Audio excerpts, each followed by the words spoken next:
Shibuya incident के बाद बहुत से जुजुत्सु सोर्सरर मारे गए। यूजी ने फैसला किया कि वो जुजुत्सु हाई स्कूल में वापस नहीं लौटेगा। वो अकेले ही बचे हुए कर्सेस को खत्म करने का काम कर रहा था, लेकिन मेगुमी फुशिगुरा ने उसे रोक लिया और बताया कि उसकी सौतेली बहन सुमिकी अब कलिंग गेम में फंस चुकी है।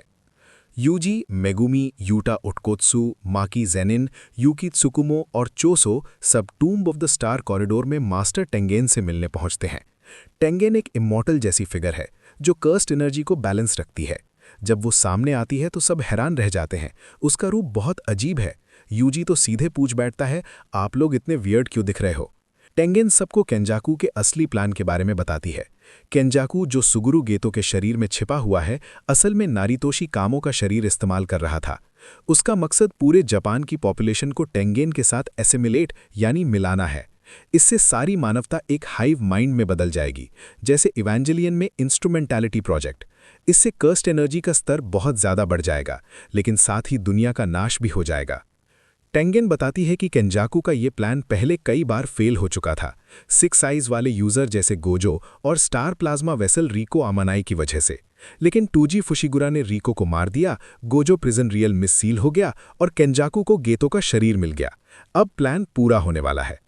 अब आता है कलिंग गेम का असली मकसद। ये कोई साधारण टूर्नामेंट नहीं है, ये एक डेडली बैटल रॉयल है जहां पूरे जापान में कई कॉलोनीज बने हुए हैं। हर कॉलोनी में सॉर्सरर्स और नॉन सॉर्सरर्स को फोर्स्ड एंट्री मिल चुकी है। कलिंग गेम के मुख्य रूल्स: हर प्लेयर को कर्स्ड टेक्निक मिल जाती है।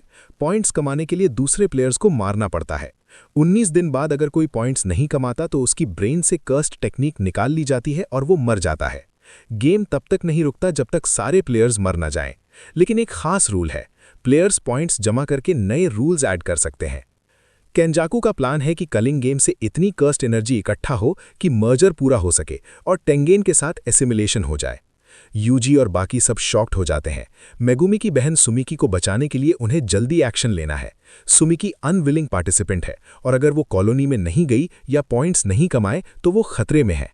टेंगेन ये भी बताती है कि प्रिजन रियल्म को खोलने का एक तरीका है। प्रिजन रियल्म का बैक उनके पास है। कलिंग गेम में एक प्लेयर है एंजल हनाकुरासु, जिसकी कर्स्ड टेक्निक प्रिजन रियल्म को खोल सकती है। अब ग्रुप अपना प्लान बनाता है। चोसो और यूकी त्सुकुमो टेंगेन की रक्षा करेंगे। चोसो केंजाकू को पर्सनली मारना चाहता है क्योंकि वो उसके भाइयों डेथ पेंटिंग्स के साथ एक्सपेरिमेंट कर चुका है।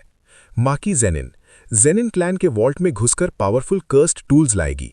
अब मेगुमी टेक्निकली क्लैन हेड है, इसलिए आसानी हो सकती है। यूटा उटकोत्सु किसी एक कॉलोनी में जाकर सिचुएशन चेक करेगा। यूजी इटाडोरी और Megumi Fushiguro 3rd year student Kinji Hakari को रिक्रूट करने जाएंगे, जो जुजुत्सु हाई से सस्पेंडेड है लेकिन बहुत पावरफुल है। मेगुमी का फोकस अपनी बहन को बचाने पर है। वो नए रूल ऐड करके अनविलिंग प्लेयर्स को गेम से बाहर निकालने का प्लान सोच रहा है।